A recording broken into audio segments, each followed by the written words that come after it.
안녕하십니까, 레필입니다. 어, 7월 19일 시스템 반도체 파운드리 종목 리뷰하도록 하겠습니다. 먼저 증시부터 보겠습니다. 코스피 1% 하락했고요. 코스닥 2포인트, 0.2% 하락하면서 마무리를 했습니다.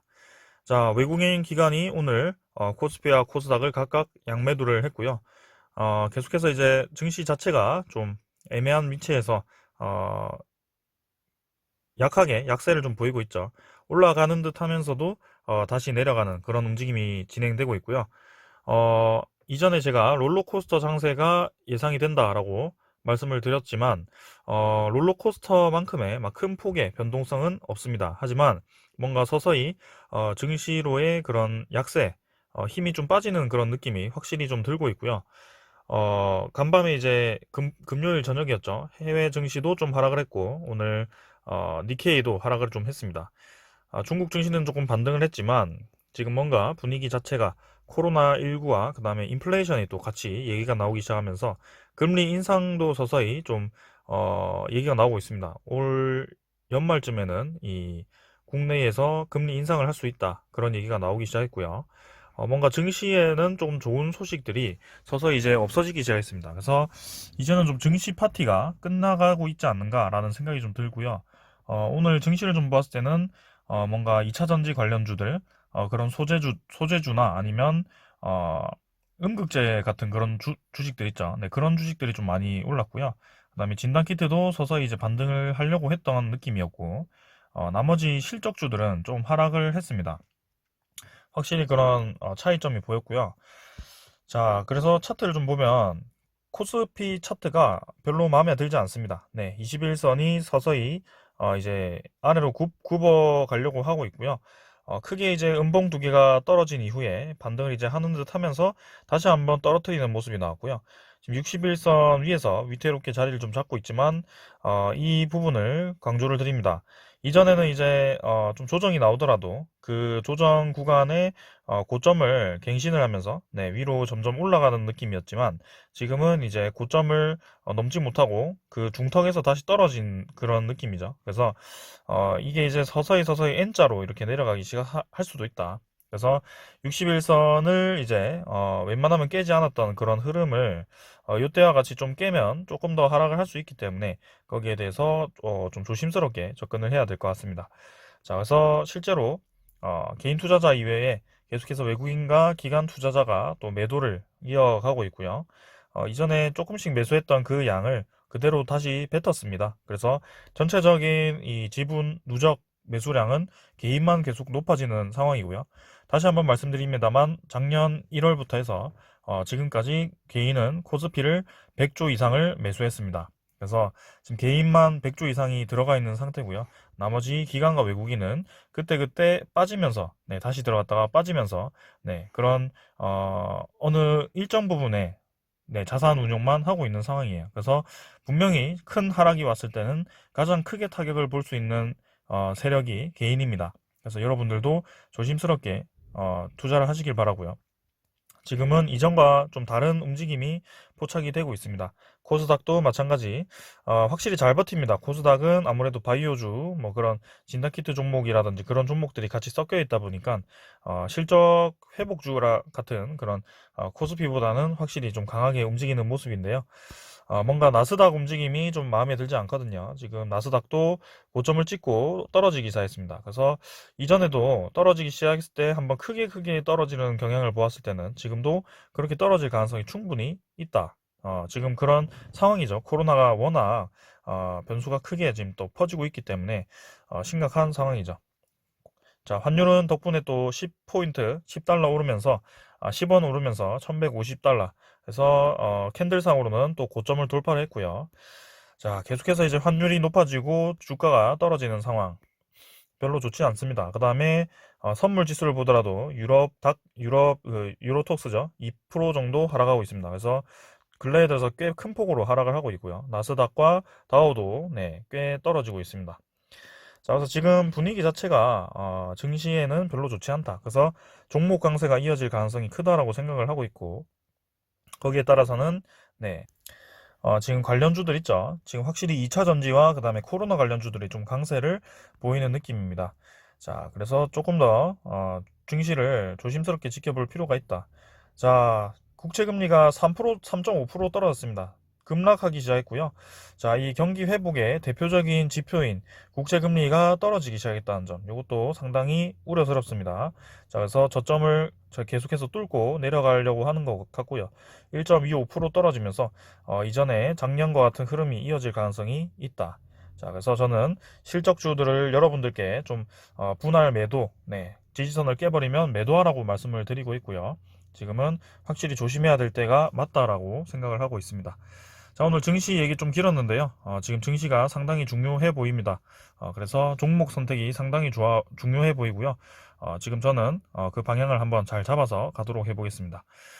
자, 증시 동향 이 정도로 보고 종목 보도록 하겠습니다.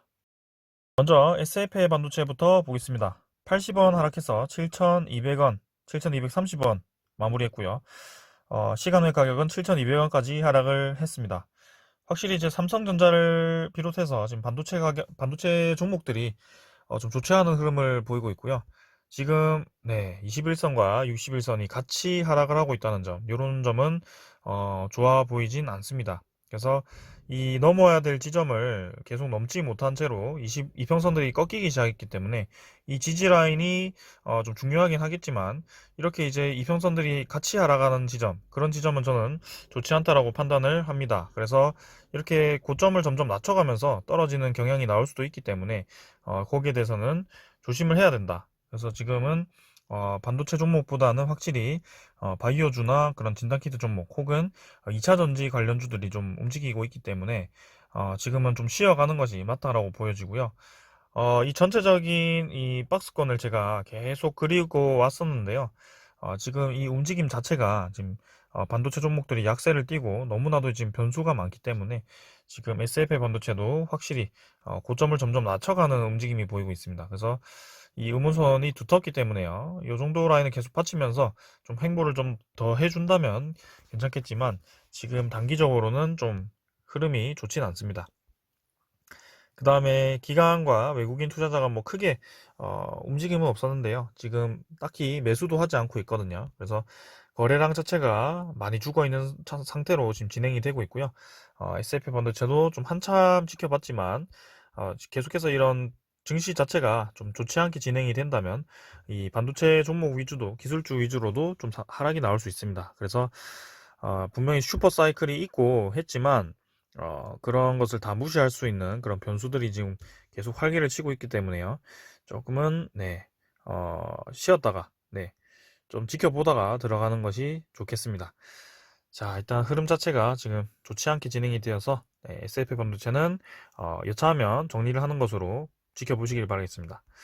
자, 그 다음에는 시그네틱스고요. 시그네틱스는 사실 예외입니다. 네, 시그네틱스는 다른 종목보다는 확실히 이 투자자 움직임이 뭐 특별하게 보이는 투자자는 없거든요.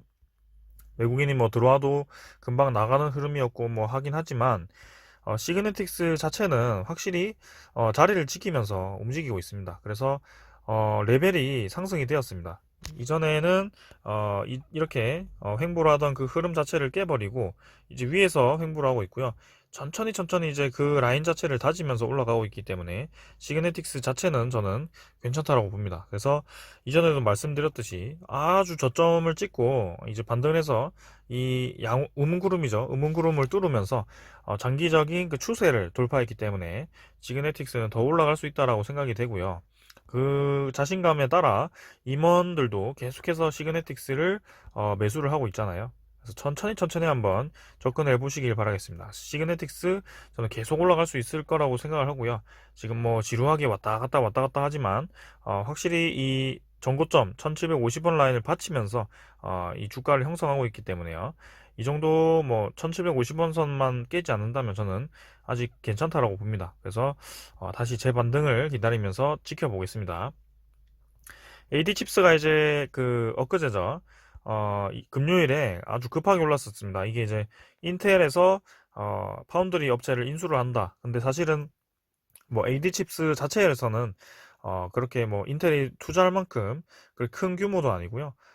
뭐 기술 자체가 어느 정도인지는 모르겠지만 AD칩스가 일단 삼성전자에 그 협력하는 그런 업체죠. 그래서 파운드리 이 테마로 좀 움직이긴 했습니다. 확실히. 근데 AD칩스 자체의 그 기업 자체는 파운드리의 그 비중이 높지는 않고요. 지금 유상증자 진행하면서 그냥 그 이슈 타고 한번 급등을 시킨 것 같습니다. 그래서 일단 요 정도에서 자리를 잡았는데요. 어, 원래 이제 자리 잡던 그 라인까지 좀 올렸습니다. 단번에 한번 얘도 흐름 자체를 좀 더 지켜볼 거고, 그 이슈 다음에 바로 이제 거래량을 죽이면서 좀 횡보를 했는데 한번 지켜보겠습니다. 금융투자가 한 10만 주 정도 매수를 했는데요. 자, 내일 흐름은 어떨지 지켜보겠습니다. 자, 그 다음 IA고요. IA도 제가 이제 좀 정리를 해야 된다라고 말씀을 드렸고요. 마찬가지로 21선과 61선이 같이 떨어지면서 이렇게 떨어지고 있기 때문에 좋아 보이지 않습니다. 1300원이 깨졌을 때 이미 어느 정도 기준이 깨졌었는데요. 그게 이제 왔다 갔다 하면서 좀 지켜져서 괜찮다라고 생각했지만 지금은 이제 저점을 점점 낮춰가면서 떨어지려고 하는 그런 기미가 보이고 있습니다. 그래서 여기서 음봉이 길게 떠버리면 이제 21선과 61선 이렇게 벌어지면서 떨어지는 거기 때문에요. 상당히 위험한 구간이다. 네, 그래서 음운선 얘도 마찬가지로 넘지 못하고 이렇게 떨어졌기 때문에 지금 당장에서는 좋은 흐름이 아니기 때문에 네, 끊어내고 지켜보시는 것을 추천드리고요. 러셀도 네, 마찬가지로 같이 이제 61선과 21선이 떨어지고 있기 때문에요. 이렇게 왔다 갔다 하는 와중에도 이렇게 21선과 61선이 위로 아니면 평행하게 좀 진행되는 데는 괜찮습니다. 근데 이렇게 21선과 61선 같이 떨어지게 된다는 그런 흐름 자체가 뭘 의미하냐면요. 고점 자체가 점점 낮아지면서 떨어지고 있다는 겁니다. 그래서 이 평선들이 같이 떨어질 때는 하락 추세 초입기라고 보시면 되고요. 그때는 네, 투자를 과감하게 끊어내는 것이 좋습니다. 왜냐하면 더 많이 내릴 수도 있기 때문에요. 그래서 어느 정도 21선 라인이 다시 한번 평행해지거나 위로 자리를 잡았을 때 투자를 하는 것이 좋고요. 지금도 마찬가지 러셀도 굉장히 위험한 구간입니다. 자, 그래서 오늘은 좀 부정적인 얘기를 좀 했는데요. 시그네틱스를 제외하고는 나머지 종목들은 지금 반도체 흐름 자체가 좋지 않기 때문에 이평선들이 같이 떨어지고 있습니다. 그래서 삼성전자도 마찬가지고 오늘 반도체 종목들은 별로 좋아 보이지 않는다라고 제가 말씀을 드리고 싶고, 분명히 그 빅 사이클이 있긴 합니다만 그런 흐름을 믿고 계속 좀 위험한 구간에서 가져가기보다는 지금 과감하게 그런 위험 신호가 보였을 때는 끊어버리고 그런 흐름을 계속 지켜보면서 다음 기회를 노리는 것이 저는 좋다고 봅니다. 왜냐하면 이전과는 좀 다르게 지금 금리 인상에 대한 이슈도 있고 코로나에 대한 이슈도 있기 때문에 증시 자체가 변동성이 굉장히 큽니다. 그래서 이전처럼 좀 버틴다라고 하고 뭐 고점에 좀 들어가서 버티기 시작한다면 코스피 그 차트를 잠깐 볼까요? 이게 버티는 구간도 상당히 중요합니다. 이게 뭐 요런 구간에선 버텨도 됩니다. 뭐 잠깐 떨어졌다가 올라오면 되잖아요. 근데 여기서 버틴다, 뭐 여기서 버틴다 이렇게 되면 이렇게 됩니다. 이렇게 여기서 지금 존버를 하기 시작하면 떨어집니다. 이렇게. 그래서 이게 기간이 지금 이 월봉이라서 몇 개 안 보이지만 2년이 될 수도 있고요. 3년이 될 수도 있습니다. 그래서 그런 지금 위험한 이 증시 위치이기 때문에요. 저는 조심 리스크 관리를 우선이라고 생각하고 조금 이제 부정적으로 얘기를 드린 겁니다. 그래서 자, 일단은 이 정도로 하고 마치고요. 반도체 종목도 계속해서 제가 지켜볼 테니까 일단 지금은 반도체 종목들은 종목보다는 증시라고 봅니다. 증시 흐름 자체. 그래서 그런 흐름을 보시면서 대응을 하시면 되겠습니다. 자, 오늘 여기까지 하고 마무리하겠습니다. 감사합니다.